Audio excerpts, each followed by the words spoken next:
Welcome to the Blackout Show, presented by the Guillen, a show about the Chicago White Sox baseball, the good, the bad, the ugly.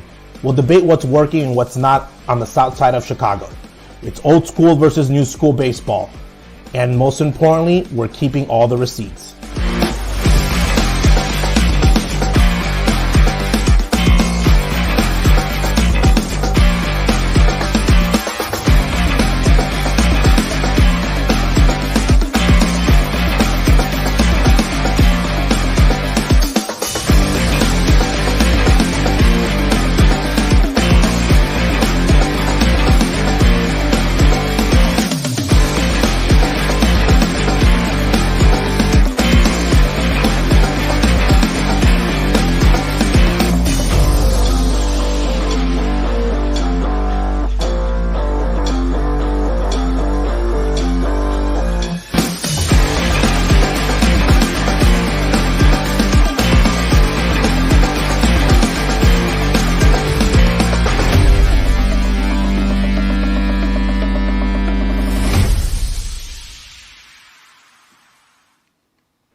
Welcome to the Blackout Show. It's the trade deadline recap edition with Justin, with Gonzo. I'm Slavko. We've got a special guest joining us here in just a moment. Trade deadline was a few hours ago as we taped this. Thanks to everybody for tuning in, for watching, listening. It was a rough one, again, for Rick Hahn and the White Sox. Lucas Giolito, Reynaldo Lopez, Lance Lynn, Joe Kelly, Kendall Graveman, Jake Berger, Keon Middleton, all gone. So with that, the White Sox claim to have replenished some of their system. Here's the updated look at what MLB Pipeline has, with the caveat that they'll probably get updated again in the next week or two. You don't see Jacob Gonzalez on there, their first round pick out of Ole Miss. So, I mean, to their credit, Gonzo, and I know you were blowing up the group chat all week. You like what Rick Hahn did, adding some of these prospects. Real quick for both of you guys before we intro our guest Siera, what was your reaction to what Rick Hahn did today at the deadline? You know, I think me and Justin ended last week showing really anxious on if Hahn was actually going to do anything, because we saw Jose Abreu walk for nothing a year ago. And I'm just happy at the end of the day, regardless if he's going to be here or not next year, as the GM right now, that he sold expiring contracts and got something for it. And several of those pieces like Kiero and others, you know, some of them being the top 100, I'm glad that we got some of those prospects, you know, in these deals with some of these teams pushing for the postseason, and they're probably in desperate, you know, situations that we took advantage of, you know, some of those deals for rentals. So I'm happy what we got out of it. But really at the end of the day, this has been a failure, so we can't really highlight the positivity. Damn! For where we're at right now. Thank you. Finally. Jay, what was your takeaway? Well, I mean, we got two catchers out the whole situation when the dust settled, Corey Lee and Edgar Cueto. But at the same time, I got to tip my cap to Rick Hahn, because I didn't think he was going to make sure that the spine of the baseball club, you know, catcher, pitcher, shortstop, center field, that's important. So him doing his due diligence and getting two kids that is something to work with. Now, I know we don't like to put too much into prospects. I know Gonzo is prospect hunter of the year. The hype train's going already. But when you look at, let's just take Edgar, for example, 300 BABIP Slav, only a 17% strikeout rate. You know, he got a 17% walk rate as a 19-year-old. He gets on base. Exactly. There's tools to work with. Now, I do have an issue with you being in Double-A and having that good of a plate discipline, knowledge of the strike zone, and you're not picking pitches out of the sequence to drive over somebody's fence. Like, you've hit 17 home runs before. I know you got the pop. I need you to start swinging with square, Edgar. But at the same time, that's not a process that you're going to rush. So there is something to work with there. With Corey Lee. Now, boy. That's my boy. That's not my cousin. That's my boy. Remember that. So there's even more tools to work with. I don't want to get on Gonzo's favorite site, Fangraphs, but I had to for Corey Lee. Oh, I thought MLB Trade Values was his favorite website. No, we bullied him in the group chat to make him put that one down. Like we got to check his browser history, people, to make sure he's not on the trade site. But back to Corey Lee, like 483 slug, 281 BABIP, 245 ISO. That's all from a guy that's not going to hit for a high average. So what that tells me is he's the opposite of Edgar. He's the guy that swings for square. He knows how to pick out a pitch. And usually when he makes contact, you're going to see the result. And the defensive tools are there. I know he had a couple injury history. So what? It's the White Sox. Everybody has injury history. All right. He's fitting in the best way possible. So, it's not the eye-popping move that everybody was expected. It was kind of the fire sale that we were waiting on. A lot of names went away. But at the same time, like, it was good moves being made. Like, this ball club is better now than they were before this situation. Even though we're still going to be a million games under 500, at least I could look forward to the catcher situation being not just addressed, but it's being looked at carefully, meticulously. We're not going out and get, a guy like Shane Langoliers trying to find magic in a bottle for 2.5 years. No, we're doing our due diligence. So, all right. Well, nobody wants to hear us babble about this anymore. Yeah. We have a very special guest tonight, and we are very excited and honored and overjoyed to welcome our guest, our friend, Siera Santos from MLB Network. Hey. Siera, thank you for jumping on with us. Thanks. And I could listen to you guys babble about this all day long. The only thing I asked Justin Lee, don't check my browser history. Oh my God. We lost her. Yeah. Look, that's what you did. Producers had to cut. They was like, she's probably looking. She's clearing her cache right now. There we go. She's back. Yeah, no, somebody decided to FaceTime me out of the blue. I never get phone calls. I never know. My phone is the Sahara. And the one time I get on a podcast, somebody decides to FaceTime me. Come on. No, so I'm really happy to be here. Thanks for having me on. And yeah, it'll be fun to talk about over however long you guys want to talk. Well, we got hours. No. What was your reaction? I know you and I have been kind of texting the last week or so, just trying to figure out what the hell Rick Hahn and the White Sox are trying to do. What was your reaction to what they did and did not do? Tim Anderson, Dylan Cease, both stayed with the White Sox through the deadline. So my reaction was on Friday as all the trades started to trickle down. I felt sad. I'm not going to lie. I felt sad. And there was like part of me that felt this kind of remorse that, because I genuinely believed this was going to be the year. I did. I was all in. I mean, I was in last year too. So I think it was kind of that admittance of failure that it was sad for me.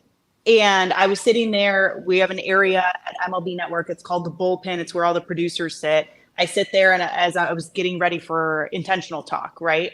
And I was sitting next to one of our producers that's a White Sox fan. And he was gung-ho. He's like, sell everyone. I don't care. But, and I know that most White Sox fans were feeling that way, but it didn't feel good to me, right? Like to be in this position, this is not where we wanted to be as fans 2.5 years later.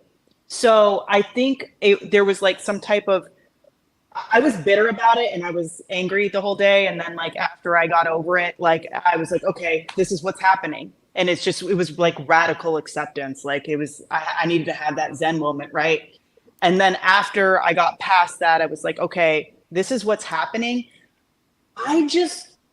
For me, to not come out and just say, this is a rebuild, what is it then? What is it? Can somebody answer that? It's complicated. I don't think they have an answer. No, relationships. To me, that's the biggest problem. Relationships are complicated. This is not. Come on, relationships are complicated. This is what is happening because the idea of being a contender in 2024.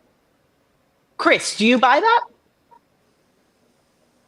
Not with this current GM, no.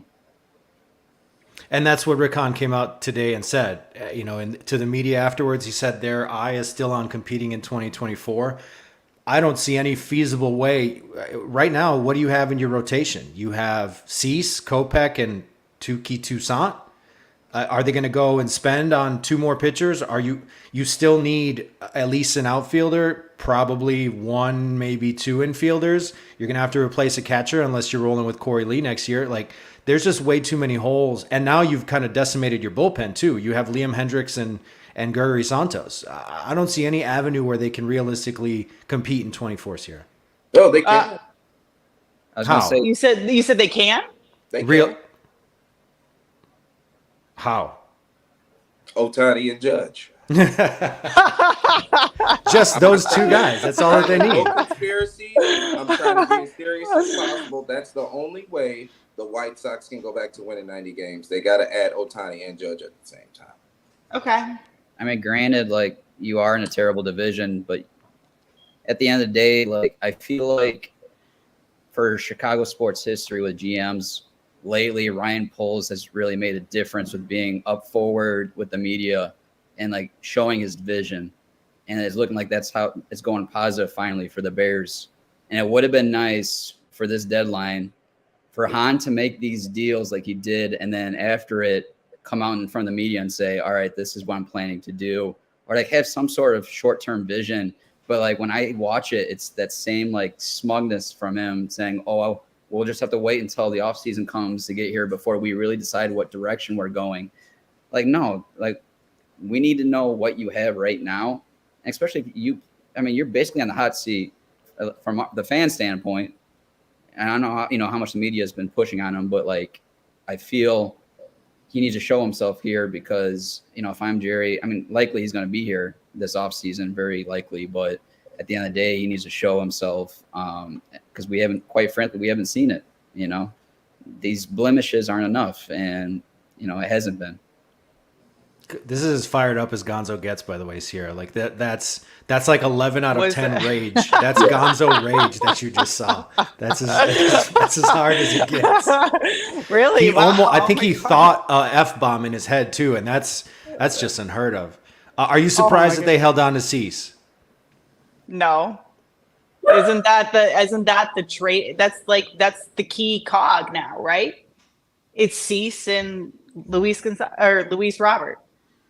That's it, but, right? I guess the counterpoint is if you're going to sell high on a guy like Jake Berger, which they did, you can argue with the control that Cease has right now with his contract. His value is probably at an all-time high. If you wait till the offseason or if you wait till next year's trade deadline, you're not going to get the same return. And it sounds like, they had some conversations with Baltimore, potentially the Dodgers, but, the ask was astronomical, as it should have been.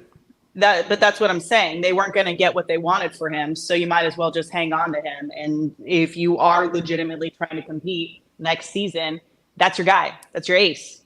So why move him at that point? If you're not going to get what you want for him, and I actually do, what I will say is I respect that they made those early trades on Friday, right? They didn't stick around and wait for the market to kind of unfold. And they did replenish the farm system. Like, for example, Edgar Caro, right? He was at the Futures game. So I was sidelined for the Futures game. I could not, everyone was going on and on and on about Caro. Like, people are I've heard nothing but amazing things. So when I saw his name pop up, I was like, okay, like bet, because I have familiarity with this guy, and especially what I heard from the coaches who were working with him. And granted, it was one game, right? We're talking about a prospects game, but everyone was so adamant that he's legit. So when I saw his name pop up, I was like, okay, like maybe we're working with something, right? I don't know as far as what goes on. Some of the other prospects I'm not familiar with. Usually, there you go. You got the list. Let me see. So Caro, MLB Pipeline has it number 2. He was the number 2 prospect also for the Angels. Jake Eder is the guy they got for Berger. And that's, to me, I think the guy that has maybe the biggest ceiling. He was in the Futures game in 21, actually. He's coming off Tommy John surgery. I was actually listening to an interview from some Marlins podcast that he did before this season. You know, he's got good stuff. He's got, you know, I've seen comparisons to some very prominent pitchers in the big leagues. Like I heard a left-handed Spencer Strider. To me, that's a little bit kind of outrageous. Much. Yeah, that's outrageous to expect that out of a guy. But I mean, they've replenished their system quite a bit between the draft and what these trades are. But we've seen this with the White Sox in the past. And actually, I think I'll give credit to James Fox. I think he tweeted this recently. When you look at the 2017 MLB pipeline, like top 100 prospects, the White Sox currently have like, well, maybe not after the deadline, they have like 12 guys who are on that list. Andrew Benintendi was number one. Moncada, Kopech, Carson Fulton. Like there was so many guys who either did hit or did not hit, but a vast majority of them did not. I think that the positive thing from what I see out of these trades is that they didn't just go to MLB pipeline. Not that they did this in the past, but it seems like there's actually some more scouting and some more focus on what they're looking for as far as traits and attributes, as opposed to just like, oh, well, we know this guy's one of their top prospects. Like we want him. Mm-hmm. No, and that. Go ahead, Justin. Go ahead, Justin. No, I was just gonna say like the Jake Berger trade was exactly what Hahn was trying to do. If you look at what we drafted in Noah Schultz, it's the same profile, but Noah Schultz is 5 years younger than, you know, Jake. So we wanted that profile, but we somehow wanted to speed it up and get it to the majors faster. You're not going to speed up Noah Schultz. So what you're going to do is you're going to go out and take a swing at a kid that's going to be ready to help your ball club next year. So, I mean, like, I don't want to sit here and give Rick Hahn credit because Gonzo already told me we're supposed to be mad at Rick Hahn for some reason. But I'm not mad at Rick Hahn. Yeah, not personally. So, yeah, but I mean, it was a good trade. Now, I mean, honestly, you hate to see a guy like Jake Berger go, but at the same time, we know the nature of the beast and we know how this situation goes. I saw a tweet actually on at least a month ago for the draft class that they allotted $5 million for the draft class and they end up spending $9 million. So they put more resources into this draft. So out of all the news out there for our, you know, development, I feel like that's a good start, at least starting to spend more resources into it from, you know, the success of developing players that we haven't really seen, you know, in recent years. So my question to all three of you is, again, we've seen this before with the prospect lists and like, oh, we get hype about things that they do in A-ball or AA or AAA. But what faith do we have, assuming, which I think it's fairly safe to assume there's not going to be any major changes with the front office or the coaching staff or whatever, as far as the structure of this organization. What gives anybody confidence that all these prospects are going to hit or things are going to pan out or not be any different in the future? I don't know. I don't know what's going to give fans confidence or what gives the front office confidence. I will say this, my perspective on prospects has changed drastically over this last summer, simply because I did the draft combine and I did the futures game. And so when I went to the draft combine, you have to think there's teams there that are looking at all these kids. They're interviewing all these kids. And I say kids, but they're 18, 19, 20 years old. These are grown men. They're not kids, okay? Like they have man bodies. And like all the former major leaguers that were there that had never been to the draft combine were blown away with the size, with the power these kids have. And I say kids, they're young men. But I've never felt more confident in the system that is, you know, basically the pipeline, right? Than I have walking away from that. And then after going to cover the futures game, it kind of just clicked for me as to why, especially if you get to the point where you're invited to the futures game. So you look at the alumni list and it's insane, right? It's absolutely insane. Like who has played in the futures game that is now not just an everyday player, but they're superstars. So you have to put a lot of confidence in just how they're scouting kids nowadays. because they're looking at them from when they're so young. And I'm not saying that they didn't look at them before when they were young then, like back in the day, but it's just a different caliber of athlete that they're rolling out there on the field. Yeah, and to be honest, it's tough to really say, like, because it's the same people developing them. But at the end of the day, with this deadline, at least they put their resources into needs with pitching and catching. Because we clearly saw, like, after this, season, when Grandal leaves, there was absolutely nothing there. We saw Sebi and Carlos Perez, and we know that we needed to do something at this deadline to get a trade at the very least to start that going for us to fill those needs. Because ultimately, the past 3 years, we've always seen, second base and right field always a need and haven't been able to fill that. So at least we got something going here with adding more pitching, which you always need if you're contending. And at the end of the day, you need to develop and get the maturation out of your prospects. And when it comes to catching, I'm still stuttered with filling those needs because we did draft, 2016, Zach Collins. And we saw a guy in Collins who really he was promising in, the minors, had some really solid stretches, better than other players, down there. But then he couldn't go anywhere in the big leagues. I think we just pushed him up too early, and he just stuttered and flattened out. And then we end up, trading him away. So I'm excited seeing Kiro, a promising prospect like himself coming in with Corey Lee, but they're definitely going to have to prove themselves with developing these players because that's all we can really ask for at this point.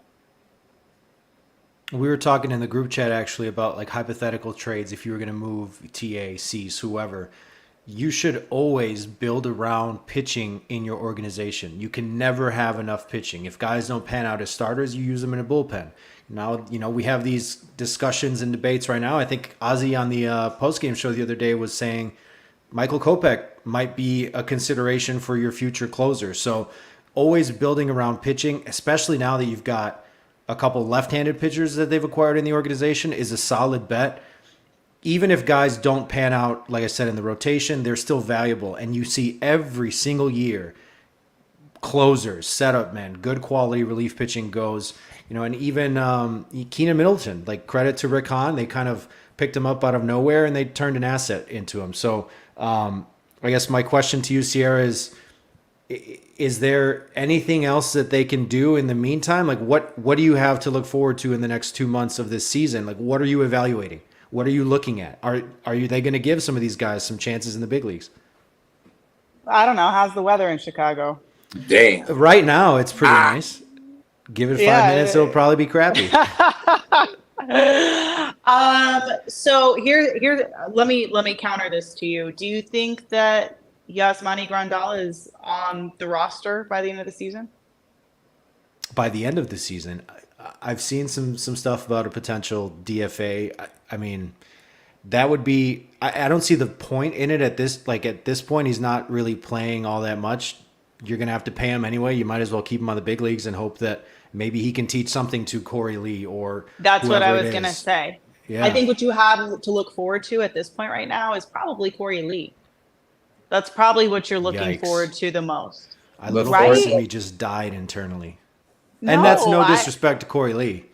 It's just this is what we've come to. Like they lost 100 games and put fans through all this crap for 3 seasons plus, and this is what we get out of it. Yeah, but okay. When the team was going through a rebuild, Slav, and do you remember how exciting it was when some of those call-ups happened? We were talking about this in a previous episode. Moncada and Kopech's debuts were some of the most electric games that I can recall in White Sox recent. So that's what I'm saying. That's the one thing about White Sox fans is that they're so knowledgeable about this team, about the farm system, that when they know a player is going to get called up that's highly touted, they're going to show up and show out. This isn't a normal fan base. This is this is a locked in, very, very, very, very jaded fan base but Yeah. they're good fans and they know, you know what I mean? So that's what I'm saying. Like when some of these prospects get called up, people are going to be really excited to see them. So I think you have that to look forward to. And then I don't know, like maybe guys stay healthy. I don't know. Yeah, right. Hey, And I'll become a Siera, millionaire tomorrow. Siera, where did the rumors stall with Cease at the end of the deadline with Baltimore? Because I heard, like, last thing I heard was that they were looking at Jackson Holiday, and that was about it. So I was just curious on what you were seeing there in the studio.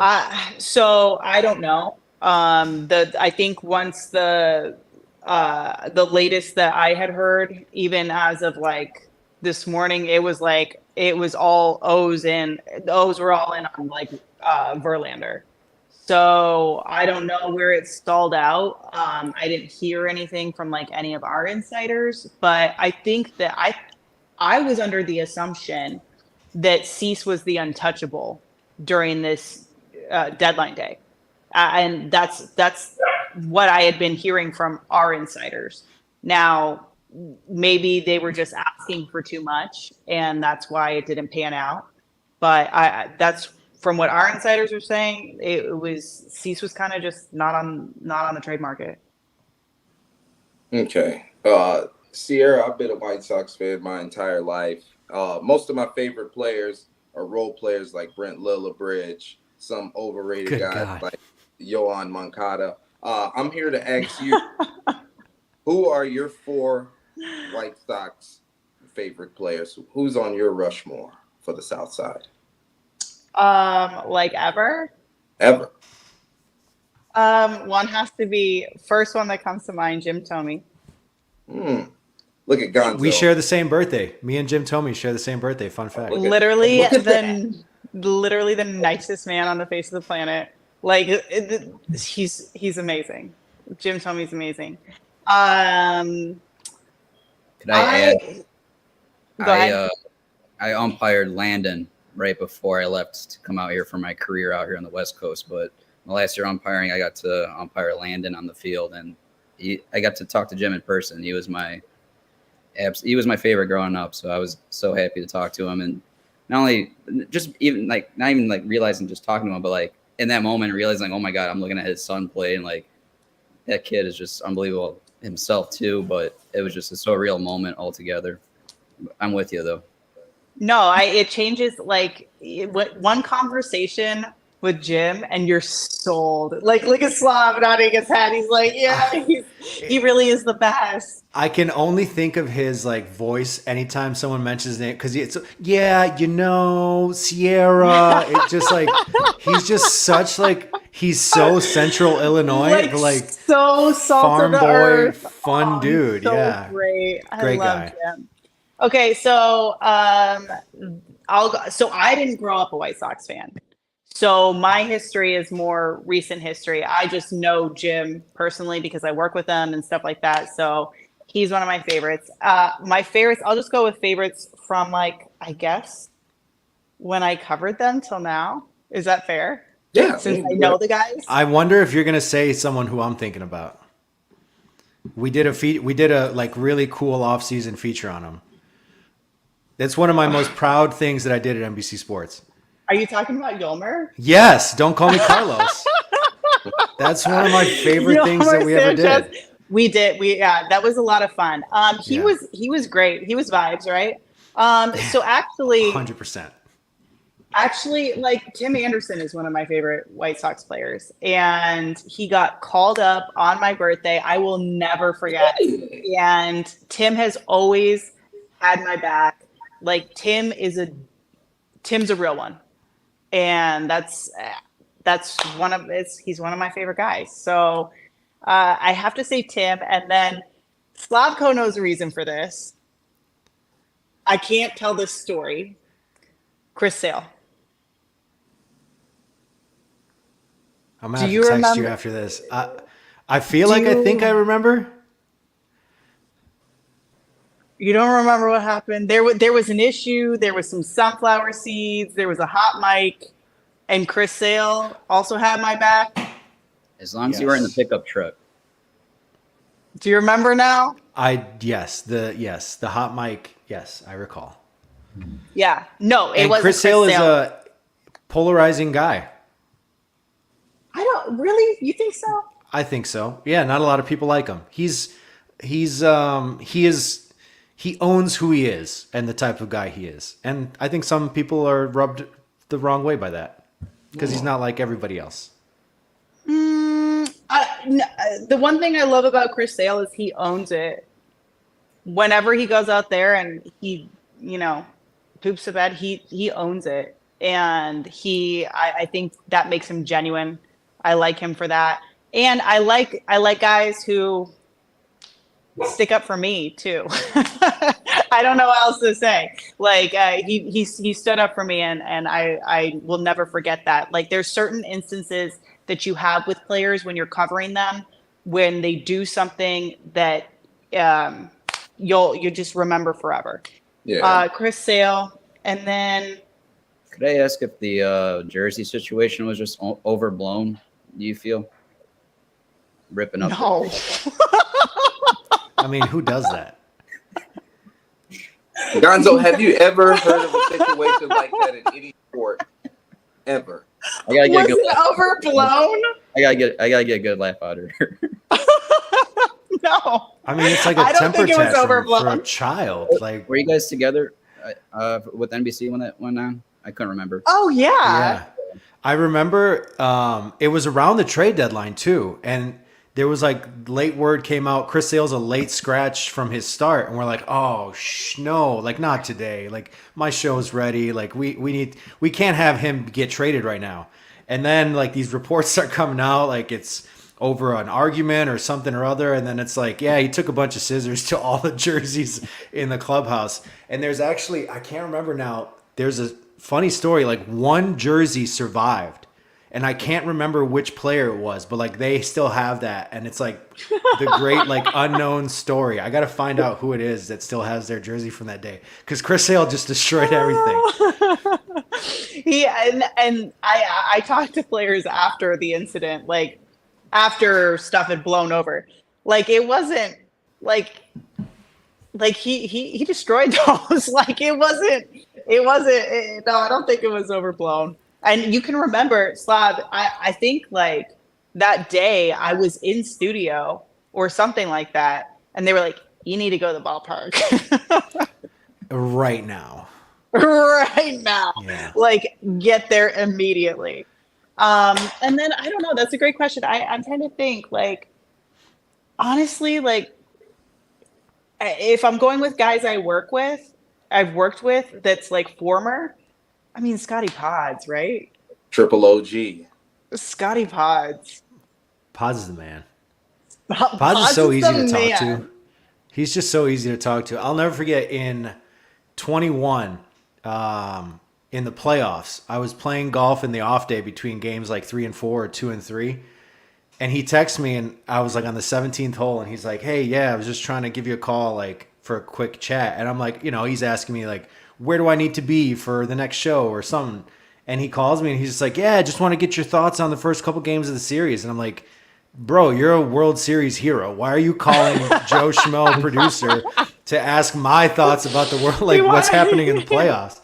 But him and I align on a lot of things, and yeah, I think he's just as confused as a lot of the rest of us about what the heck's going on with this the state of the organization right now.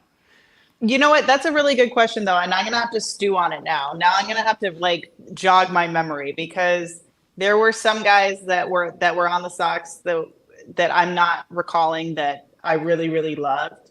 And like, I didn't know Scotty when he played on the Sox. I know him afterward, just like I didn't know Jake Peavy when he played on the Sox. And I work with him now, and that man is an angel. He's an angel. Like, love that guy. So there's a lot of former players that I currently work with that, it changes your opinion when you get to know them as people, right? When you break bread with somebody, you've got a different impression of them versus when you're holding a microphone to their face. So you're not shy to, like, I guess, admit that you're a White Sox fan or you've become a White Sox fan. Anyone who follows you on social media would definitely get that. What was it like about the Sox? What was it that just kind of stuck with you that made you kind of keep it? The fans.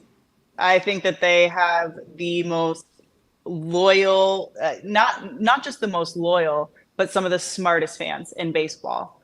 And I always, you can go to a Cubs game, right, and have this amazing time, and go to Wrigleyville and get, get lit. You know what I'm saying? And you're gonna have a good time. You don't necessarily have to know a single person in the Cubs rotation to have a good time. If you're going to a White Sox game and you are a White Sox fan, you know that team front to back. You know who's a middle reliever, and you know who's the next big thing in the farm system. So I think that's what really made me respect the fan base. And then on top of that, they really showed me so much love. And I think it was a mutual thing, we loved each other. They still show you love. When we tweeted out that you were going to be on the show, everyone's like, Sierra's my favorite. I'm like, yeah, Alex too. Sierra's That great. was the most likes we ever got on a tweet when we were coming on the show. No, it's real though. Like, they show real love, and it's not fake. And I have so much respect for that fan base. That's why I still, here at the national network level, I still show the Sox mad love and try to include them and try to do whatever I can to, like, make sure that no one forgets about them, even when they're, selling off the whole team. They're very forgettable lately. Good. Sorry. Like, Slav, I told you before the show, I forgot they're not making the playoffs. I almost forgot to do this episode. Stop. No, I love this team though. I love this. Sorry. I love this fan base and how much they love the team. And it's contagious, right? Yeah. The toughest thing about the White Sox fan base is the arguments over Yohan Moncada. Now, don't get me wrong. He's not been the best third baseman in the league. But Siera, let me tell you something. I've got 6 Twitter accounts deactivated in defense of Yohan Moncada. In a 2.5 year span. Yo, you've got 6 burners? Yes, I'm out here like Kevin Durant. I'm in the South Side Kevin Durant. Yo, stop. He got all in defense of Yohan Moncada. Yo, wait, what were their names? Well, I had the Green-Eyed Suit. I had the Pantera. Right now, I got Caraxes right now. I'm running out of email addresses to make sure. Well, it's Justin Lee at Gmail, Justin Lee at Gmail, Justin Lee at Gmail, Jostin Lee at Gmail. Yeah, you're tripping. That's funny. So what? Wait, where is that deep-rooted defense of Yohan Moncada? Like, where does that stem from? Let's unpack this. Well, okay, so my step team is the Boston Red Sox. So okay, step team. I've been following Yohan since he's been in the system. Once they made the Chris Sale trade, that was one of the best days of my life because that was one of the first trades that was a win-win for me as a fan. So, okay. Yohan's tearing it up in Charlotte. He comes up. He's absolutely terrible at second base, and then we move him to third base in 2019, and he's like the Cuban Homelander, and he was God. Now, fast forward to 2023, I only remember him as 2019 Yohan Moncada. A lot of people see the stuff in between. So it's just me basically being a delusional White Sox fan in defense of one of my favorites that's ever played for the franchise. Yeah, all because he came up through the Red Sox system. He's a switch hitting third baseman. He's a good athlete. I mean, cosmetic. Great singer. Good Like, dancer. optically, watching Yohan Moncada play baseball is a gift. That's privilege right there. I am blessed to watch him play baseball, even though he's batting like 210 and one of the worst players in franchise history right now. But optically, he's a good baseball player, especially defensively. So I'll defend him. And hopefully he doesn't end up getting traded at the end of the offseason, which I'm praying to God nobody wants to get that contract and he dies in a White Sox uniform. Okay, so if watching Yohan Moncada is a gift, what is it watching Shohei Ohtani?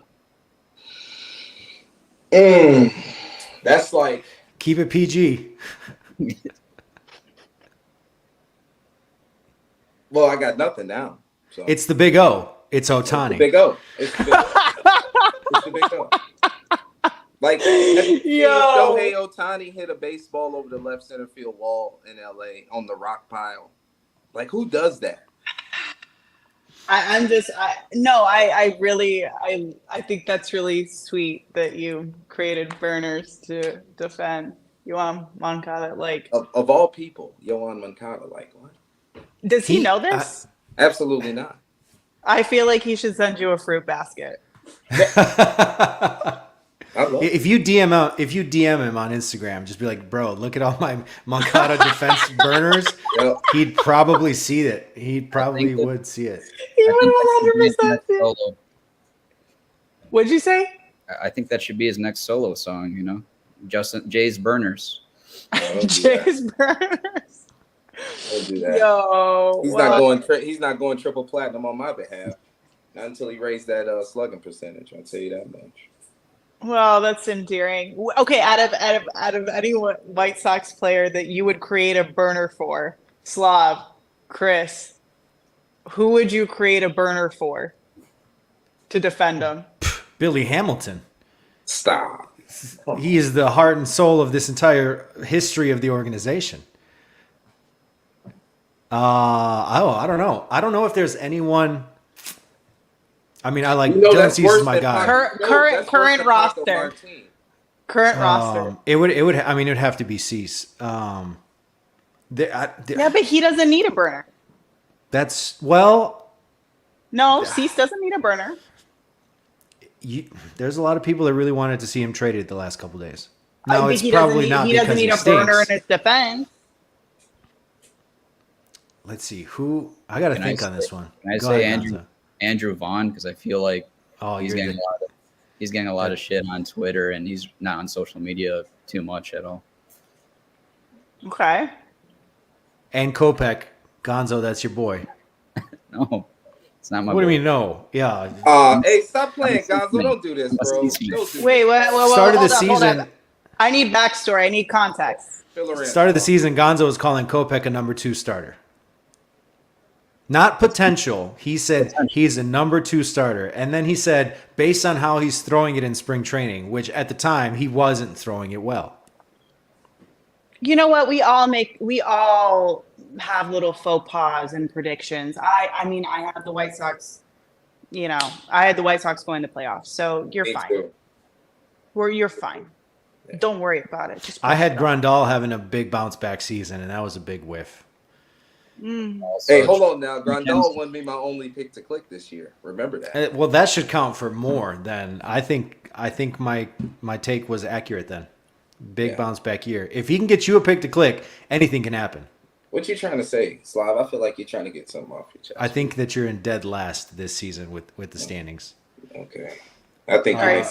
So Hey. he's going Vaughn. So we've got. Hang on, let me point out. Moncada, Vaughn. I'm trying to point. No, I'm pointing at the right. Wait. You know what I'm trying to do. Okay, Gonzo's got Vaughn. Okay, go ahead. Floor is yours, Slav. I guess it would have to be Eloy, because to me, I still think Okay. he is like Robert doesn't need one. We know Robert is by far the best player on the White Sox, No, and he he's doesn't proving need it one. right now. But Eloy, I mean, golly, if the guy could just freaking stay healthy, to me, he is he can sleepwalk his way to a 40 home run, 100 RBI season. Like, he's that good. And I think he'd hit 290 at least doing it.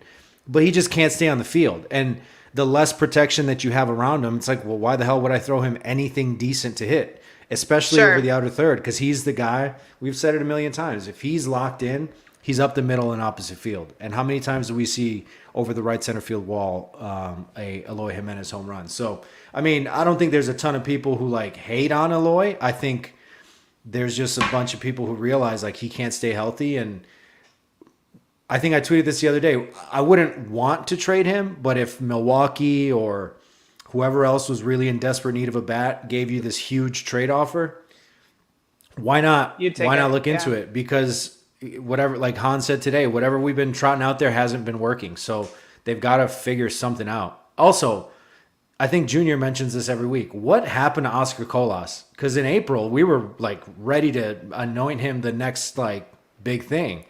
But when is 213? When is I mean, how often does somebody get anointed the next big thing on the South Side? Every other day. Every other day. 2-week syndrome. 2-week syndrome. Because every single guy is the next big thing, and then as soon as they go 0 for 4, they're like, "Whoa, this guy sucks."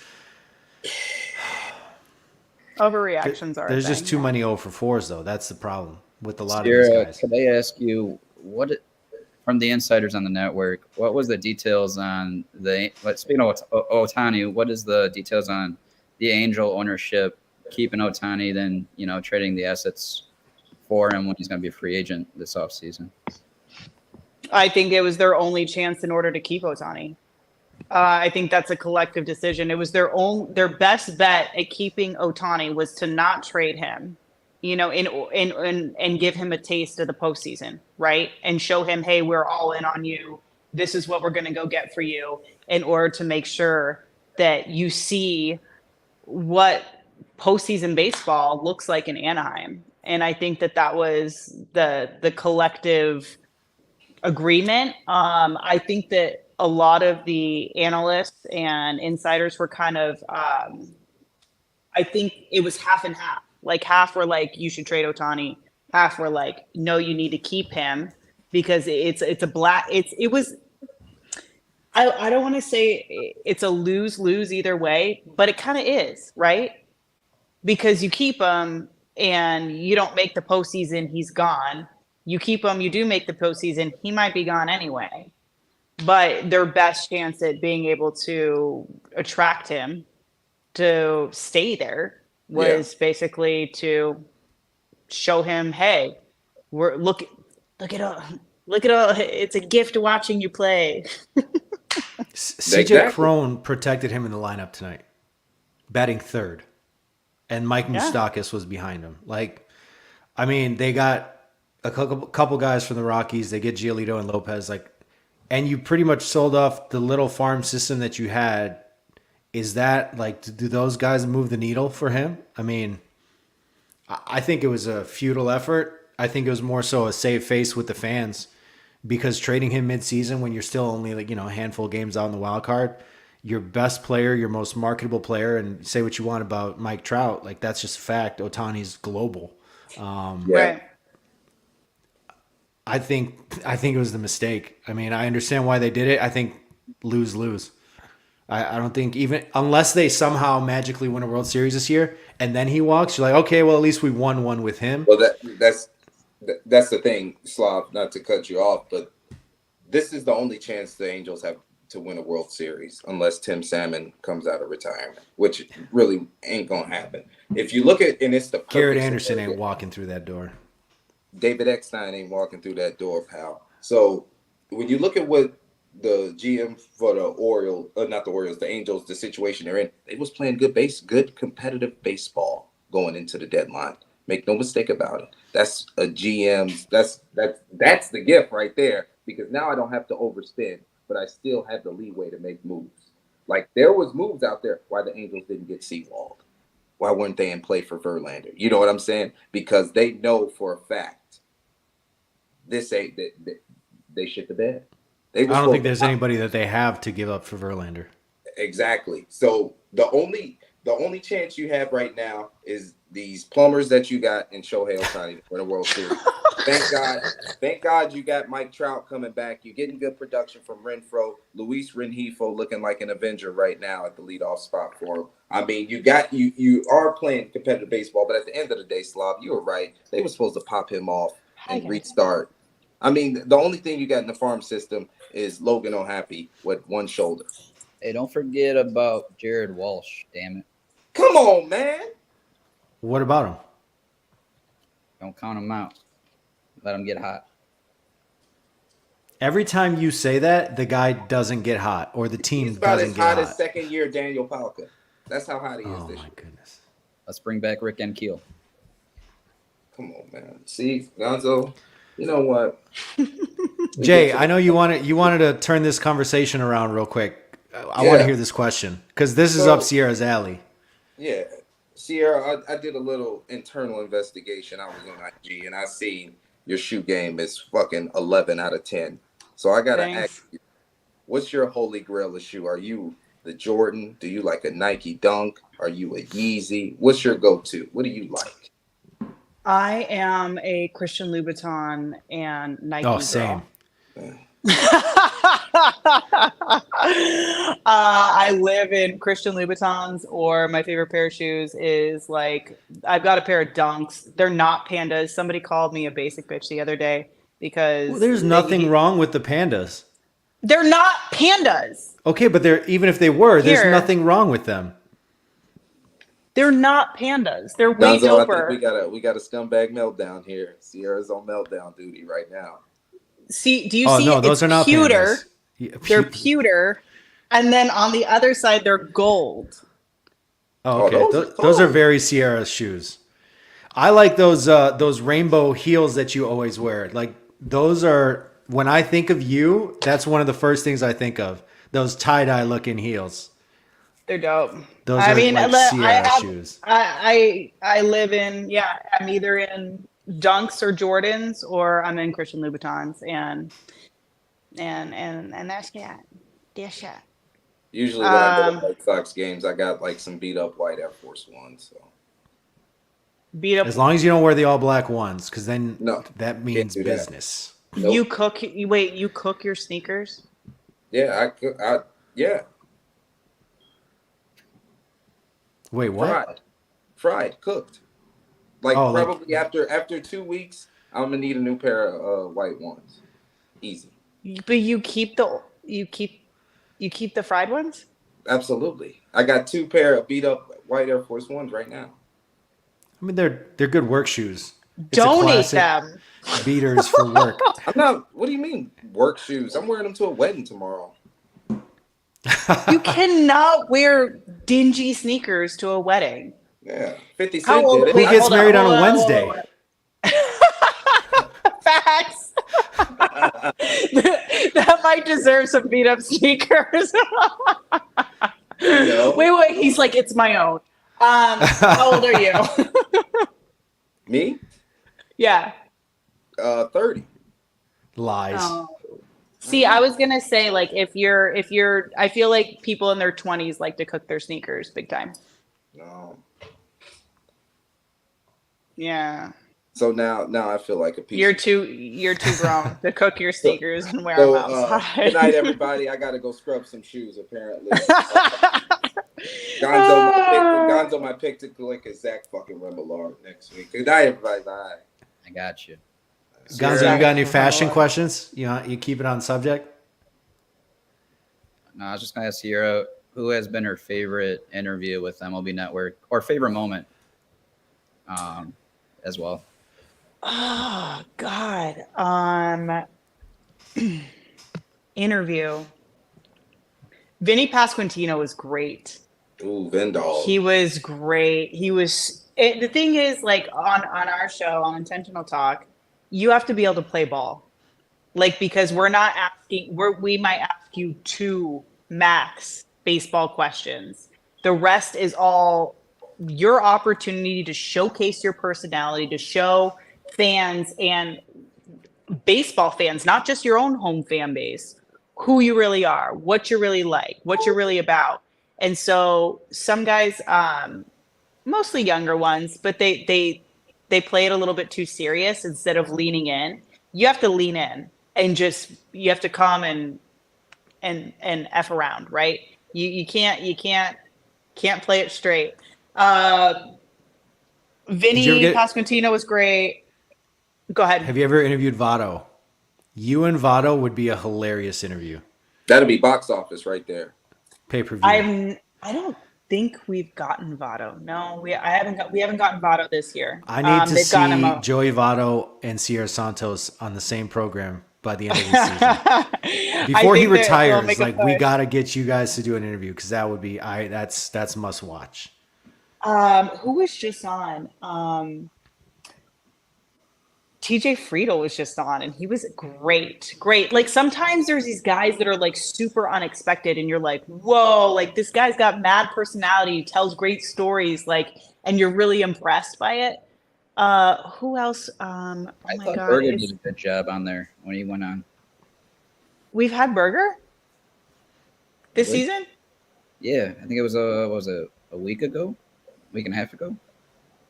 Maybe I wasn't there. Was I there? I don't believe so. I don't remember. No, maybe it was on somebody else. I don't know. Maybe it was on a different show. I don't know. I don't think. I feel like you would remember if you talked to Berger. I would. Yeah, I feel like I would. I thought it was you guys. It could have been something. Who was it? Oh my God. He's on the Yankees. I'm trying to remember. But anyway, Kevin Millar asks the craziest questions, right? He'll be like, "Who has the best shower body?" And he asked one of the Yankees, and I'm blanking on his name right now. It'll come to me in a second. He was like, out of the three, Kevin talks like, he's like, out of the three richest guys, he's like, Anthony Rizzo, Giancarlo Stanton, or Aaron Judge. Who's the cheapest? And he starts cracking up. He couldn't even contain his laughter. Oh, no, that's not on my show. My bad. Was it MLB Network? Yeah, it's on MLB Network. It wasn't my show. Sorry. That's Lauren Shahadi. I know we kind of, dark hair. We all look the same. Burn me. I'm just kidding. I'm kidding. No. But it was on Central, I think.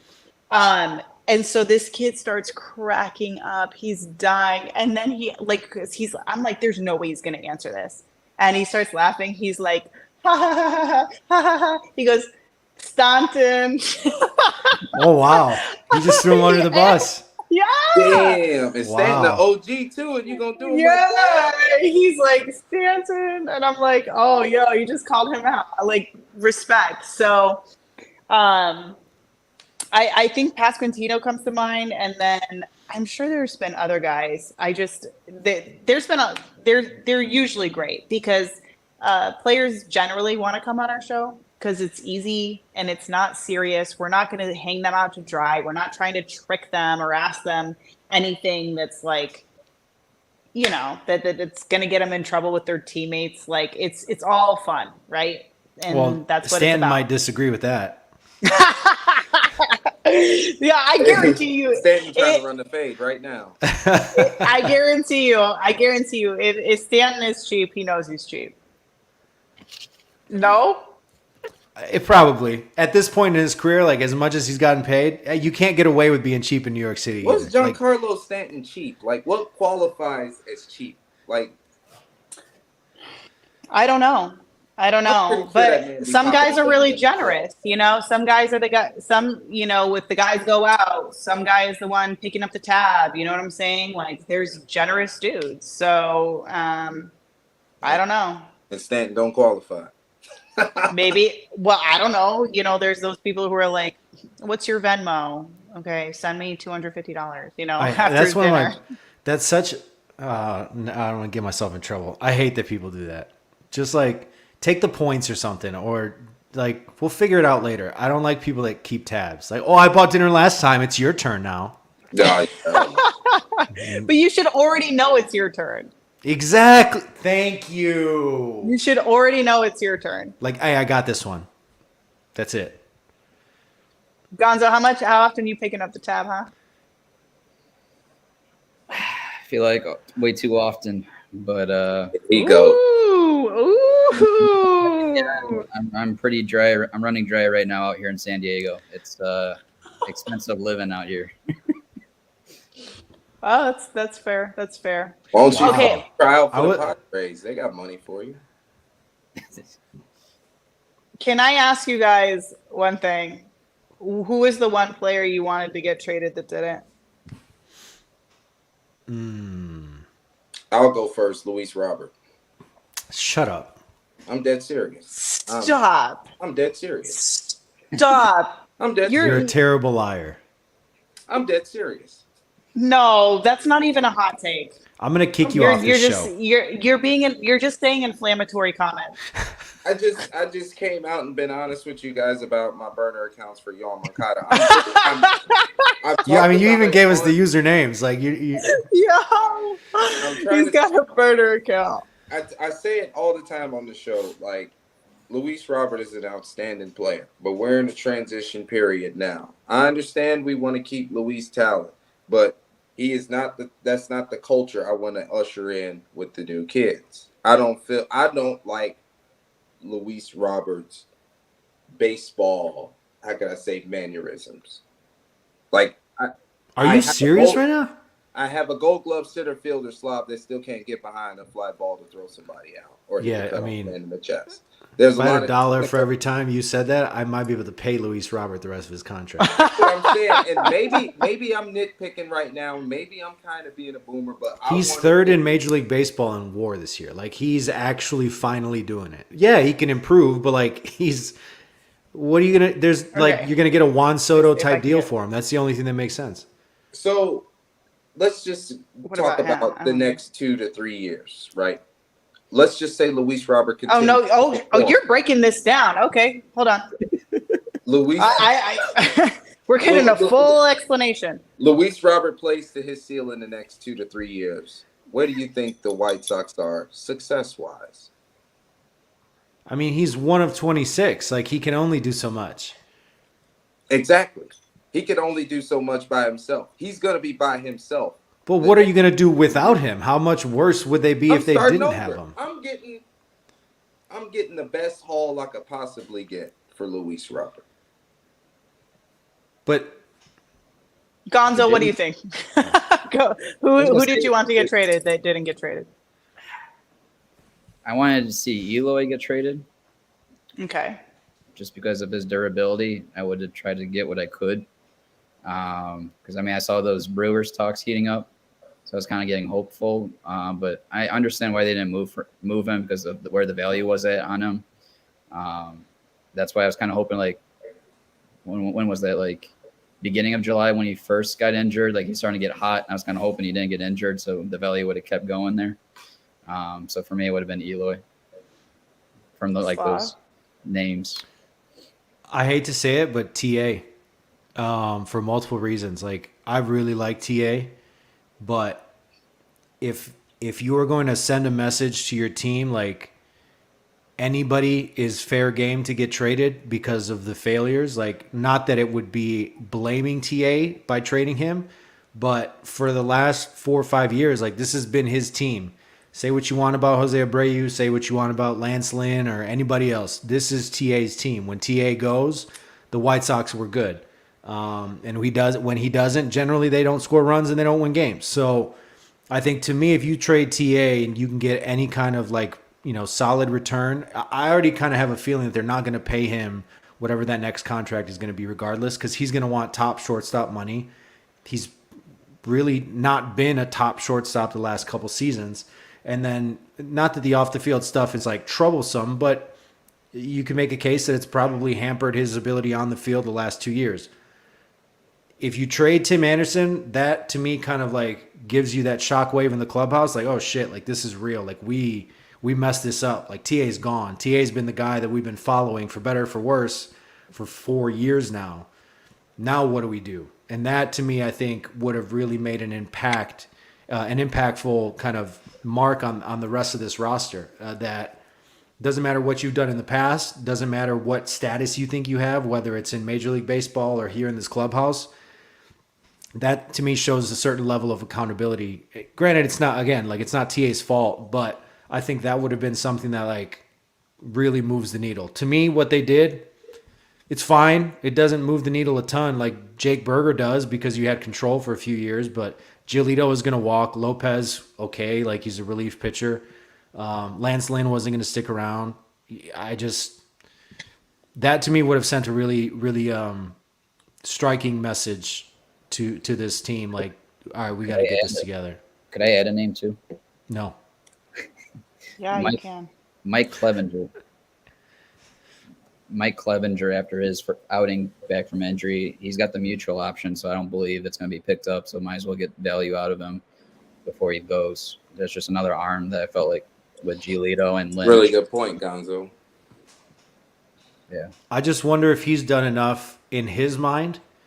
If it's a mutual option, I think the White Sox, they're going to need someone in the rotation. So he's pitched fine. Like when he's been healthy, he's been serviceable for a number 4, number 5 for a bad team. But I think they would be open to keeping him, which it seems like they probably weren't going to get a ton in return. And I think if he's not 100% confident in his health, I can see them just kind of being like, all right, let's try this one more year next year because he'll get another chance to throw as many innings as he can and potentially be a trade deadline acquisition for somebody else in 1 year.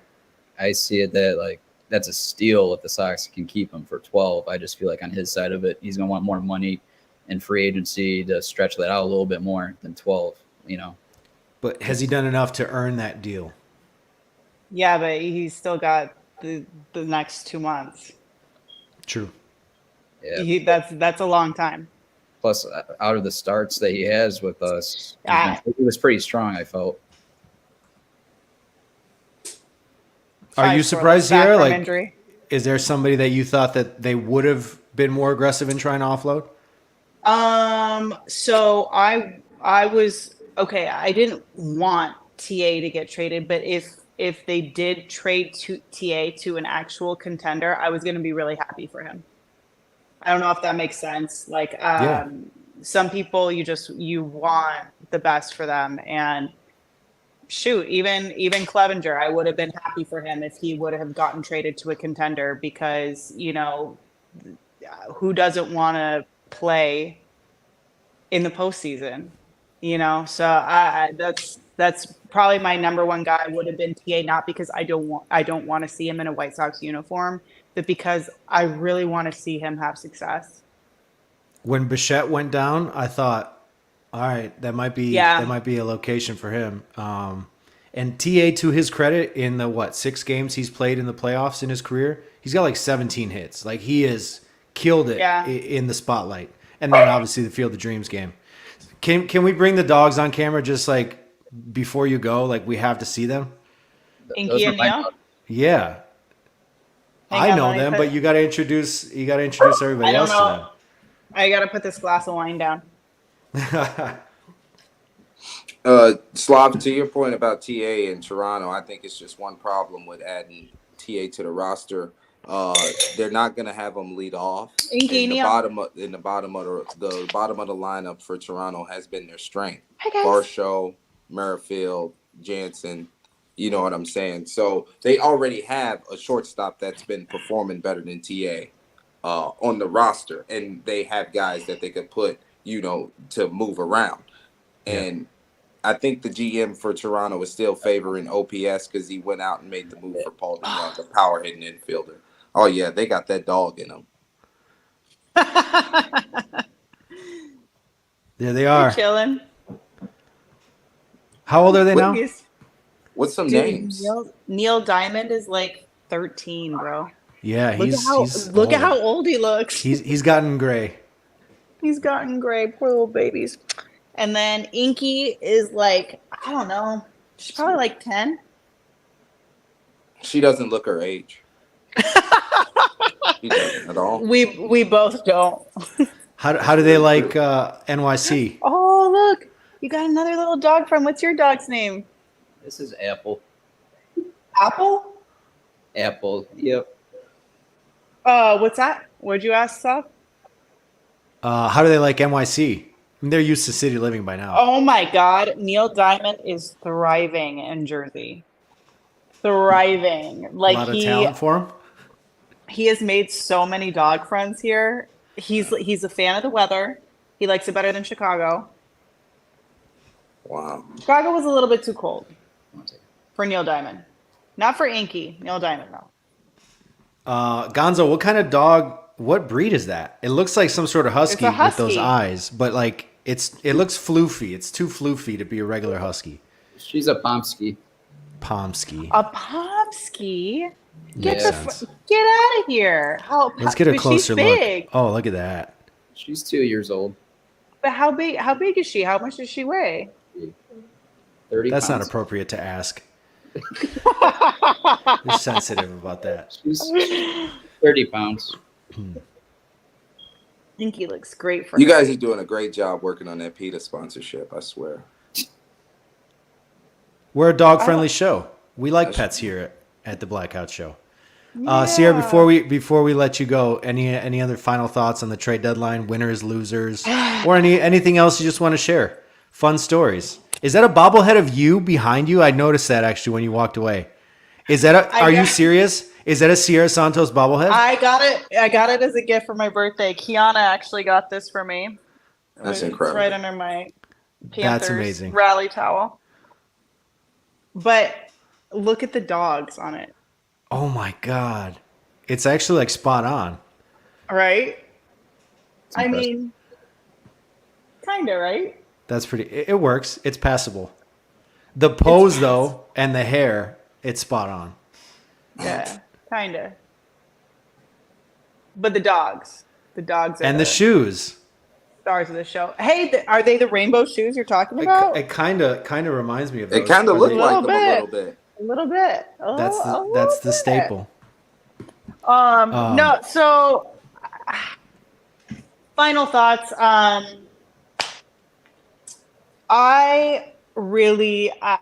a little bit. I don't want to offend Astros fans, but I'm a little bit tired of Houston. You know what I'm saying? So like, Same. I really, really, really want the Rangers to just give them a run for their money. You know what I'm saying? Like, do something. I'm just I'm a little tired of the Astros right now. And it's not even because I'm during the World Series, like I'll be on the road and I'll get to cover games and everything like that. It's not even because like I dislike Houston or anything like that. Although when we did go to Houston, they're so used to winning that when a team is hosting a World Series, right? There's this certain type of energy. There's this buzz that when you go into that town, you just feel it.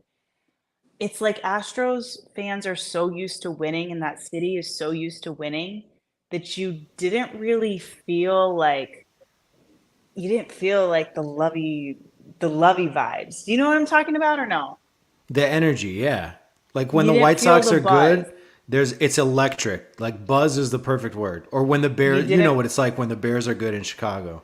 You Yeah. don't feel Crazy. that buzz. And I was surprised by that when we went into Houston. Now, when we went to Philly, oh yeah, yes, you felt the buzz in Philly. But it's just like at this point, Astros fans are like, we're back again. Do you think So? they take their team's success for granted at this point? They should. They should take it for granted. Or they shouldn't, but I mean, at this point, when you're used to winning that much, it's like, I don't know. I really hope the Orioles do something cool too. Yes. Give me something new. I want the Orioles, and you know what okay, final thought, because I said this all day long. You don't have to go. You can stay on as long as you want. I was actually really disappointed that the Reds didn't do more at the deadline because I am all in on the Reds. I love the Reds. Holy crap. When the Reds are on, I'm watching the Reds. And I was disappointed that my step team, the Diamondbacks, didn't do more as well. Okay, you bring in Paul Sewell, but then you unload Chafin. So it was kind of like, A sideways move. That was weird. It didn't really track for me. So I was a little bit bummed about that. I think if Arizona thought it was winning time, they would have called Cincinnati about Alexis Diaz. I think he would have been perfect for that situation because now you got. But why would they part? Why would they part ways with him? Well, that's true too. So I mean, I just feel they weren't going to part ways with him because Cincinnati's. I said that to just say I agree with you with the Seawald. I think they could have done more than just Seawald because they did address a position in need, but I feel like it wasn't the upgrade that they thought because Seawald ain't a lockdown reliever. He's just a reliable ninth inning guy. Yeah. So bummer. Stop. I forgot. Like I did not. There were so many reports about like Aaron Bummer is like borderline untouchable, or the Sox don't want to. I understand. Like his metrics are good. He does his job, but like he throws he walks too many guys, and his ERA is 6.5. Like trade the guy. Did you see the missed barrel stat? He's right behind. I did. Yeah. Santos and Bummer are 1 and 2 in Major League Baseball in like barrel percentage per plate appearance, which is great. But if you're still giving up runs because you walk 2 guys and then you get an infield single that scores a run, which is like the classic Aaron Bummer like scenario, like your ERA is 6 3/4. Like, what are you going to do? I would have traded him. I like Aaron Bummer a lot, but he's not gotten it done. And I think he'd be a great elite reliever on a team that has a great elite infield defense, which the White Sox don't have. And anybody could be moved. You seen Siera just brought up the Orioles. They just made the trade for the guy from Oakland, Shintaro Fujinami, and his ERA was like a 400. I liked that move though. The stuff that he has. He got 100 and a good splitter, just like Bautista. Yep. He just gives up a little bit too many home runs, like every I'll be appearance. honest, I never heard of this guy before he got traded. Bro, it's crazy. It was like a month ago. He was like the first trade. If you watch him pitch, you're like, how is this guy getting his shit? Nobody watches the A's. Yeah, I was gonna say you forget about him. Hey, I do fantasy. Yeah. There's been weeks where I had to watch every Ryan Noda at bat because he was on my fantasy team. That was great. That's what the White Sox do. They push me into watching Ryan Noda at bats every night. Siera, thank you for joining us. You're the realest. You're the best. We will happily have you anytime you're free on a Tuesday or Wednesday night. Yeah. I mean, if it's intentional talk, I'm free. I'm free. Just I just need to make sure that it's okay to like have a cocktail or two before I come on. So we got to have Justin, Siera, and Yohan Moncada do an interview, and that way you can translate for Justin, and you can like relay all the burner accounts and like, hey, this is your guy. Yo, this is the guy who defends you. The Sticks burner account. Yeah. It gets like that. Wow. I wish I felt that passionately about anybody in my life in order to create a burner account. Yeah. Well, I mean, so when's your next show so we can have everybody tune in? I'm back on Intentional Talk tomorrow. Intentional Talk tomorrow, off on Thursday, quick pitch on Friday. Ooh. We're taking it back to last season, all the way back. And but yeah, Intentional Talk. It's always fun. It's always great. You're always fun. You're always great. Thank you for jumping on with us. We appreciate it. Dudes, bye. Thank you so much for having me on. We'll see you soon. Oh, wait, I kicked her off. Say it again. I cut you off. Still, you can't check my browser history, though. Damn. There you go, Jay. Maybe next that one's for you. Man. Sierra's the freaking best. So, yeah. The goat.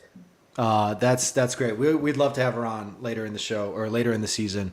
But yeah, she's doing it. She's doing big things at MLB Network. I'm proud of her. Love her to death. And she makes everyone in baseball better because we need more Sierras. And she's just the like truly genuine, real, awesome person. So shout out to Siera for joining us. And I love that we can just have a regular conversation and joke about Louboutins. I almost said Louis Vuittons. Like I put 2 and 2 together on that one. I really don't appreciate you guys looking at me like I'm a fucking weirdo for wanting to trade Luis Robert. Okay. Well, Manny Ramirez. I would have traded Robert for Cease. Whatever. wait, what? Yeah, You wouldn't trade Robert for Cease? I think I'm with Justin. He said he would have traded Robert before Traded Cease. Robert for Cease. Yeah. Yeah, I don't understand that one, but okay, Because y'all Robert has go had to a town. this will be Robert's first full season proving this. Right. So But you've got him signed for 4 more years plus an option. yeah, and you can I know that's why that's fall what off the cliff, and then we got him for 4 that's more. what runs the price up. Yeah. Is that like teams will pay for that control? Okay, so oh god, I don't even want to get into these hypotheticals, but like what if Dylan Cease like just shits the bed and is no longer good for the rest of this year or next year? Then you lost your opportunity to trade him at his peak. You can make that case for literally anybody. Oh, what if you trade Eloy Jimenez and he goes off to be a 55 home run hitter every single year? Like you can't play that game. Luis Roberts doing it right now. He's a better long-term prospect for this organization, especially considering the contract. Because if Cease continues to progress or get better or become the guy he was last year, you're not paying him the contract that he's going to demand. And Boris is going to take him to the free agent market, and the Sox are never going to pay him. So this makes zero sense to me that you would trade Robert before Cease. I would have traded him in a heartbeat. He would have left before Giolito.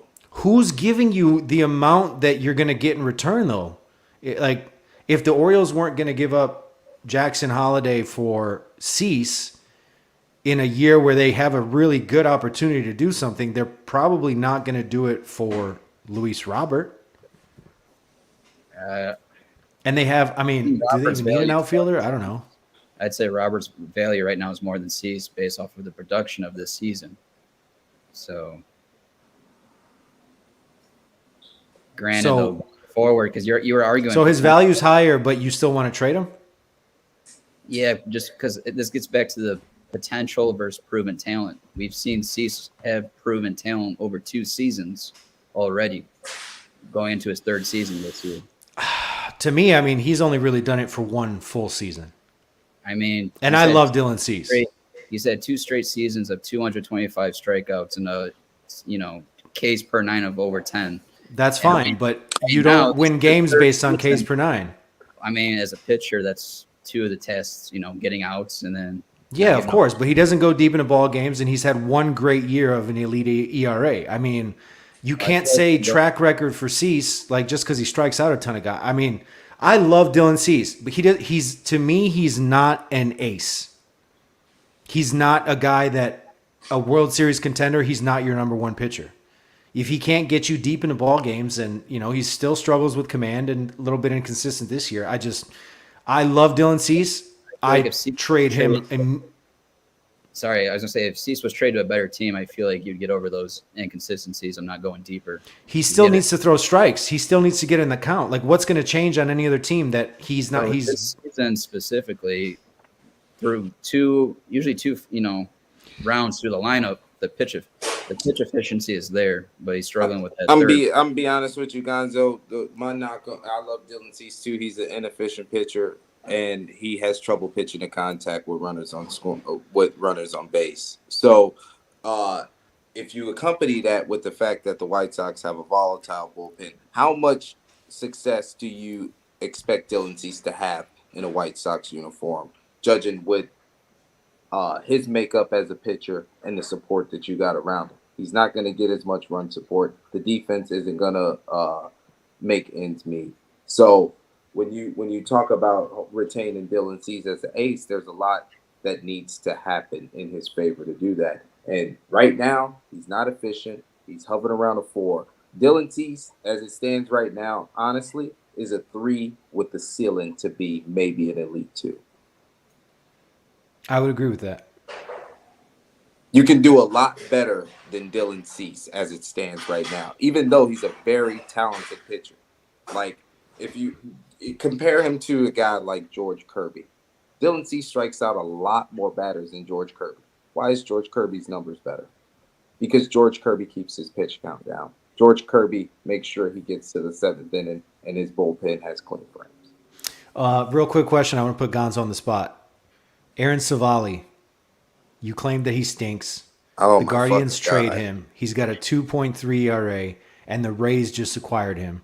If Prayers there's and like condolences. the Rays and Braves are like the two teams where I'm like, if they want my guy, I'm probably like second guessing whether I should trade him. What are your thoughts, Gonzo, quickly on that trade On Savali going to to the Tampa Bay. Rays? Yeah. I mean, Tampa Bay does everything they can to get everything out of their pitching, so I think they're going to use them a lot better than Cleveland. So I like the What does that deal. even mean? What does that even mean? What are they going to do? Like do a Seems like different they're- mound? Like how do you use him differently? He's a starting pitcher. You saw what happened to Diekman going to Tampa Bay, absolutely ass here in Chicago. Okay, but you're telling me Yeah. they're going to do something differently with him or use him differently. How are they going to use a starting pitcher differently? I don't know what they do, but it seems like it works. That's exactly my point. If it was working in Cleveland and the Rays decide to acquire him, He's decent in Cleveland. he's more than decent this year. The last month, Gonzo, Aaron Savali has been one of the best pitchers in baseball. Yeah. Only one's better is Blake Snow. And Aaron Savali walks a lot. less Gonzo, batters you than Blake confuse the Snell. hell out of me sometimes. By the way, where was it? Did you guys say this in the group chat about like you want to trade Luis Robert? Because this is like news to me. Yeah, no, I've been. To be honest with you, like for a while. you guys agreed on Cease with the potential there, but me and OJ believe that if he was going elsewhere, you'd go past his ceiling. I mean, Jay was here on the show that OJ said that if this was when the rumors about the Astros were going off with Cease, and OJ said that if Cease went to the Astros, he'd be their ace. So, and that's impressive saying that just because I have high admiration for Valdez. So, Who literally threw a no-hitter like an hour ago. no-hitter versus Cleveland Guardians, yeah. So, I have, and look, I know the analytics are against Cease this season, but I've seen him step up on a pitching perspective, especially him getting that knuckle curve, the usage out of it for an ideally third pitch that I've seen. I've just been looking for Cease to throw that third pitch, get command of it. I just want him to throw more strikes. Me too. No, me too. But again, and this is it sucks because after that first start of the season versus the Astros, he went 6 innings in a third with 10 strikeouts and no walks, and the pitch count ended at 88. After that start, I'm like, oh my God, he took a leap. He took that next step where the efficiency is there, and I feel like that's what was needed. I know Verlander had an amazing season last season, but that's kind of what the difference was Cease not getting deeper into those outings. And seeing in that first start, I'm like, whoa, that's what I wanted to see. Gonzo, let me ask you a question. And I saw that for 3 starts, and then it just started to go, as the Sox went on the road and had those terrible road outings in Tampa Bay and Toronto. But, and it sucks because ever since then, you see the team defense not backing them up. You see him in instances where Sox make an error, and then next thing you know, he's throwing another 12 to 15 pitches because of that error. I just feel like if you have a better quality, defense around him, he's going to go further into these outings. But again, it's not just on the defense. He has to do that himself too. He still has to battle and get through those outings. But I don't think I'm not going to, doubt that he can't do that. I believe he can. But it's a good question that you brought up with Jay about this White Sox team, because what I brought up in the last 2 shows is Pedro's not trusting in a starting pitcher. He's not, pushing them to go that inning further when I feel like he still have something left in the tank to, allow these guys to go. Guys like Cease in some of these outings. I wish he would push them to further that development that Dylan lacked early on, even back in, when was that, with the Oakland series back in 20. I don't think Ricky was getting the most out of him very early on. So Tony did a little bit better, a step better, but I want to see this staff continuing to get the maturation of these players, and it's frustrating. I might be biased being a C stan, but I truly see the the talent there with his stuff, and I know he's just a step away. And I just want to see him get there. Shit, I think the major issue, Gonzo, is like you're still developing Dylan Cease, and the only thing that's happening is he's getting older. So you're gonna end up in a point to where 60% of your rotation is still in its infancy. That very well could include Dylan Cease because there's still a lot of stuff that he has to clean up. So I don't want to have a situation to where now I got to go through the growing pains with an aging pitcher. Like, come on, man. Like, again, this is just Hahn at the end of the day not being true to us and saying this is a retooling versus a rebuild. Because if it's a rebuild, I'm trading both of them away.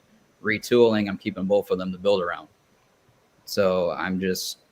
Well, I mean, I think he made that clear today when he said they're going to try to compete in 24. That's to me not any indication that it's a rebuild at all. So there's your answer. What type of talent? What type of talent? That's the confusing part. Is like if you're telling us this is a retool, like, okay, are you going to spend money in free agency on quality players as opposed to spending on a huge bullpen that sucks or paying Andrew Benintendi $15 million, like whatever it is, like. What's the plan? And I don't think they have one right now. I think they just looked at this trade deadline in a vacuum and said, Gio's gone, Lopez is gone, Grandal's probably gone, blah, blah, blah, blah, blah, blah. And they were open-minded about other guys that they don't see as part of their future. And apparently I think Jake Berger was one of those guys as well. And they said, what can we do to maximize these players that we don't see in our next competitive team, which more than likely is 25 and not 24 at the earliest. But I think past that, they were like, okay, we got past the deadline. Now let's give a few guys a chance and see what happens. Like maybe we'll see Corey Lee in the big leagues the rest of this season. Or I don't know. I mean, like you've got to give Kopech all the leash in the world at this point for the rest of this season. Like let him figure out if he can throw strikes. But I just don't see this plan. And I mean, Cease is 27. Luis Robert's still young.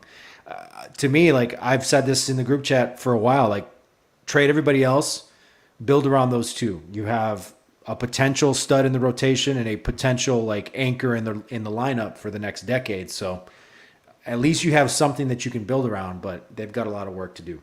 All right, let's keep this moving. We're going to wrap up the show. It's time for Gonzo's Time to Shine, Southside Daily.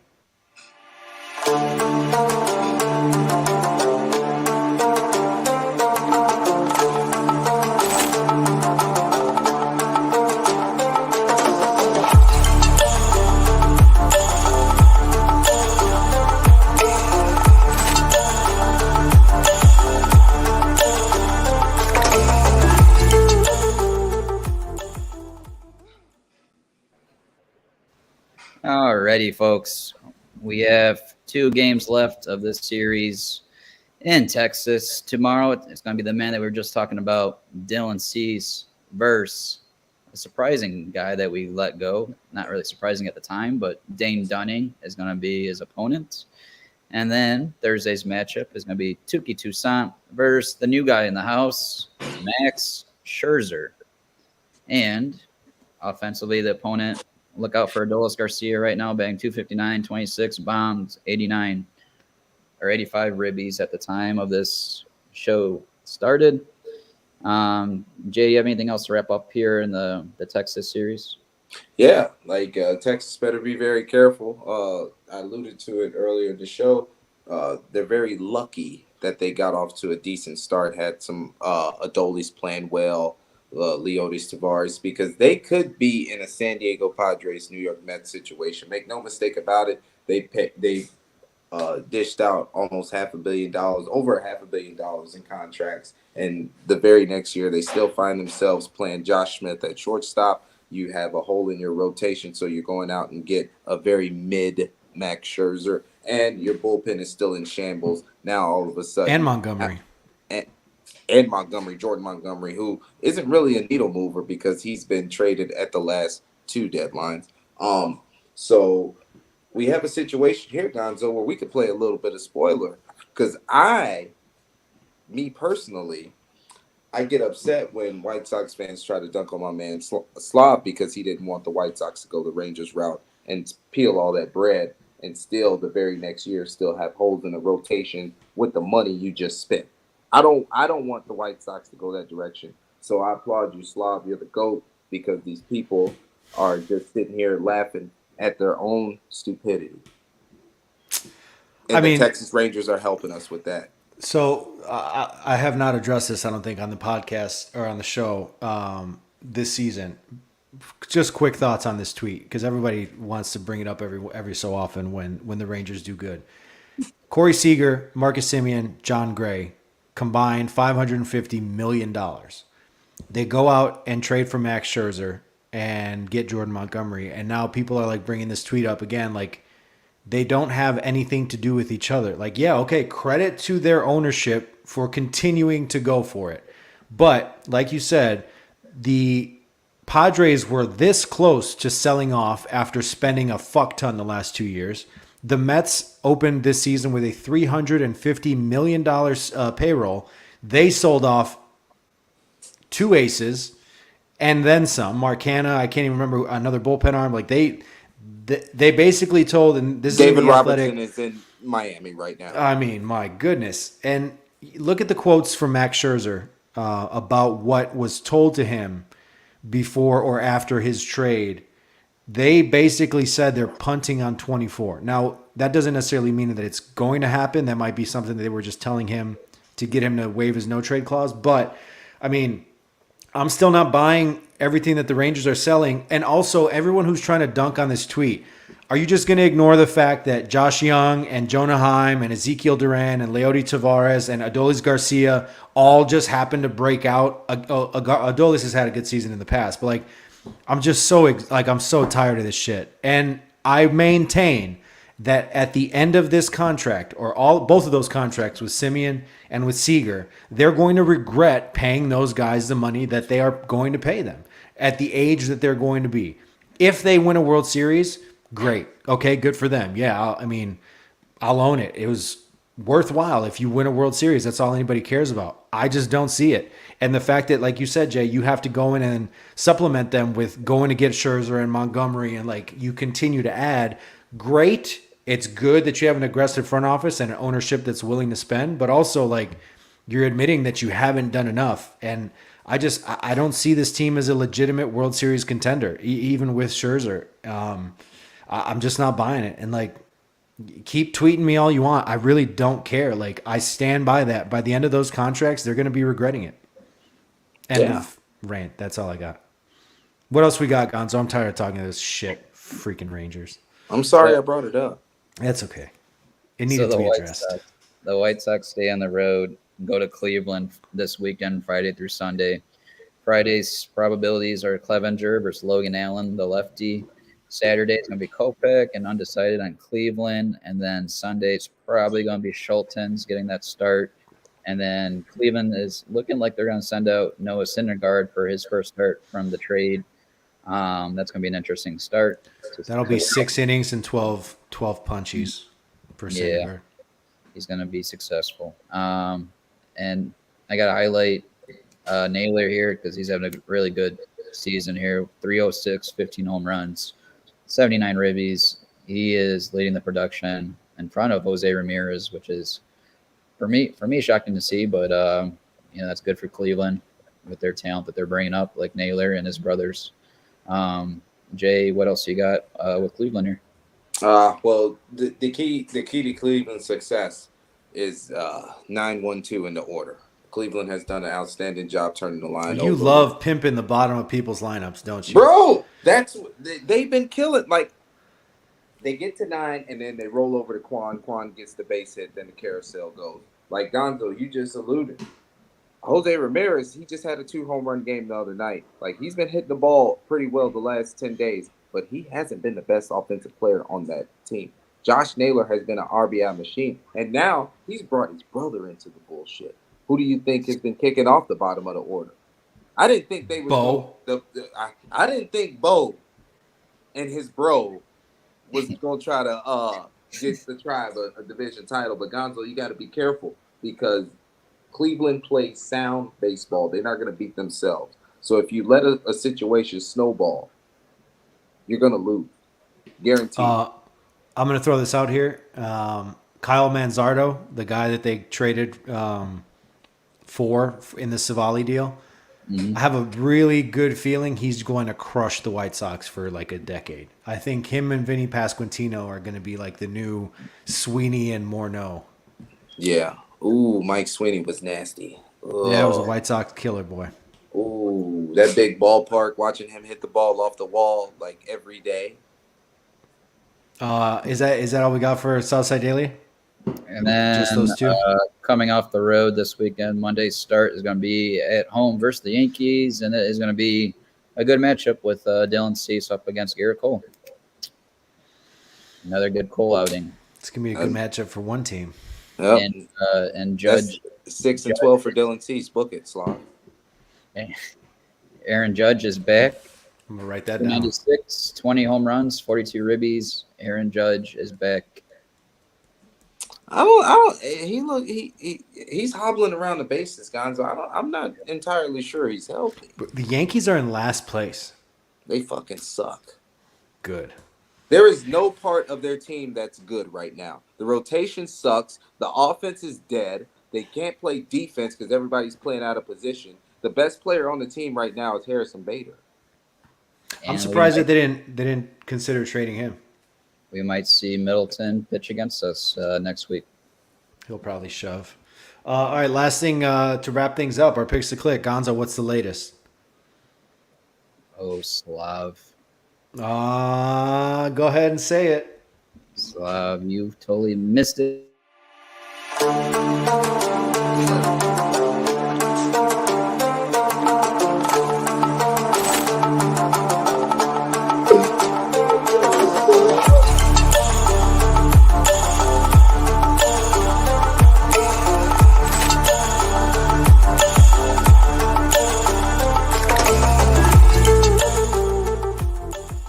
I don't care about the animation. I'm trying to keep the show moving. It. Yes, Slav, you won. Yeah, good. You won with Again. Luis Robert. And the update is I got 6 wins. Slav got his 5th win of the season. Junior has 3. Gonzo's cheating ass. Jay has 2. Slavko, what you got for us, man? Let me try to think of who's left on this roster. That's number one. I'm debating. I think I'm going to do it again. I'm going to go with TA. I wonder if he's going to play a little free, knowing that there's no pressure. They don't care to win anymore. Seems to be healthy and back in the leadoff spot. I'll take TA. Good pick. Robert is off the board, so that means I'm gonna go with. Hi, Mom. I'm going with Eloy for this week. Junior's up next. Junior said he's gonna go with Mancada, and now we are down to. How y'all gonna let him pick Moncada? He doesn't even have a burner account. Is he qualified? I think their personal relationship probably trumps your 6 Twitter accounts. I've said nicer things about him. Okay, Sebi's on the board for you, Jay, if you want to take him. Hold on. I have a feeling I know where you're going to go with this. I'm picking a hitter. I'm just trying to. It's probably a wise thing to do. I was gonna pick Tanner Banks, but I'm gonna go with that Gavin Sheets. Oh man, I forgot Gavin Sheets existed. I'm going with Gavin Sheets. He's gonna give me my 3rd win. Yeah, I doubt that. He's taking Garrett Cole deep Monday. That's how I'm gonna win. I thought you were gonna do Dylan Cease with 2 starts. No. Has a pitcher won any pick to click this year? I know, Gonzo, you wanted to give it to Junior with Lynn early in the season, despite the fact that he got shelled and still got a W. Was that against the Dodgers? I can't remember. He gave up 7 runs, and they're like, "Yeah, you got to win." You should give him a pick to click. No, fuck no. You didn't click shit if you give up 7 fucking earned runs. By the way, Lance Lynn, 7 innings, 3 earned runs in his Dodgers debut tonight. He gave up 3 home runs. So some things How never many change. strikeouts did he have? Let's see. Let me pull it up real quick. Gonzo, run through the picks, and I'll get the. Yeah, sure. So Slav's gonna go with Timmy. I'm gonna go with Eloy. Junior is gonna go with Moncada, and Jay is gonna go with Gavin Sheets. All in them sheets. So Lance Lynn gets the W, his 7th win of the season, improving to 7-9. 7 innings pitched, 5 hits, 3 runs, all earned, 3 solo homers allowed, 7 strikeouts, 1 walk, lowering his season ERA to a sexual 6.32. Wow. And dropping. It's hard to go up from there. All right, good show. That's it. I'm done. I got nothing left to say. The White Sox are now leaving us with 2 months of Just flush. They've done a lot of flushing this year, and they've flushed a few players away too. Oh my God. Any Shout out. What? Yeah, go. Shout outs. No, go ahead. You seem to have something. Go. So my last 2 shout outs were pretty negative. So I'm not gonna go on any negativity. I'm gonna shout out my one and only Soraya. We just celebrated our 4-year anniversary. We had a nice little harbor tour out here in San Diego. Congratulations. Nice little dinner cruise. That was pretty nice. And I'm gonna give a nice shout out to Siera for giving us over an hour of her time. She was amazing, absolutely fantastic. And with a tease, next week we have our guy KG coming on from Little Joe's in Chicago. He wants to jump on with us and chat with us, so he's going to be making an appearance. And unfortunately, we couldn't have Junior on with us tonight. You know, family comes first. So OJ, we'll see you next week. I think that's about it. And yes, That's the reason why. Ozzy also It looked like they popping bottles. Little Bear, Ozzy Jr.'s kid is a wild child, but he's an awesome little dude. That's my shout out. Shout out to Oso and Ozzy Jr. and obviously Siera for joining us tonight. She's awesome. I freaking love her to death. We'd love to have her back on. Jay, what you got? Awesome. Corey Lee's show. cousin. Yeah, awesome fucking show. Got to talk about my cousin. I kind of miss you guys. Got to talk about the Red Sox and Chris Sale. I mean, like, it was a full day for Justin. Yeah, it was pretty good. It was pretty solid. I actually had to lie to Asia and say we had King Mac coming on the show. I didn't tell her it was Siera Santos because, boy, that would have been hot fucking water. But Siera was fucking awesome. I'm glad I didn't pass out during the show because I was really fanned out leading up to the show. I'm glad I held my composure, but the White Sox got 3 hit by Andrew fucking Heaney. I'm tired of it. Remember when they used to crush lefties? Those were great times. Man, they suck.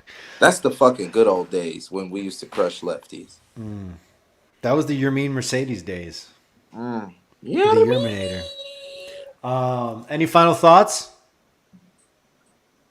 You better, Gonzo, listen to me and listen to me good. Uh-oh. Don't you ever, where the trade deadline is done, I don't want to see another fucking trade website, simulator, nothing in the group chat. I will block you. If I see MLB trade values one more time, I'm going to fly to where you live and shove a phone up your you-know-what and then throw you both in the ocean. Not that Wash you your live hands. on and obviously, and hand sanitizer. All right, good stuff tonight. We will be back next week, right, Gonzo? yes, next week, date to be, we'll confirm it here. And TBD. promote it. Follow us on Twitter. Follow us on Instagram, Facebook. I guess we have a TikTok now. Gonzo, shout out for doing the TikTok game. At Blackout Show Chicago. We got 1,600 followers on TikTok. Let's go. For Gonzo, for Jay, for Siera Santos. Awesome guest. Can't say enough about her. I'm Slavko Bekovic. Thank you for listening to this edition of The Blackout Show.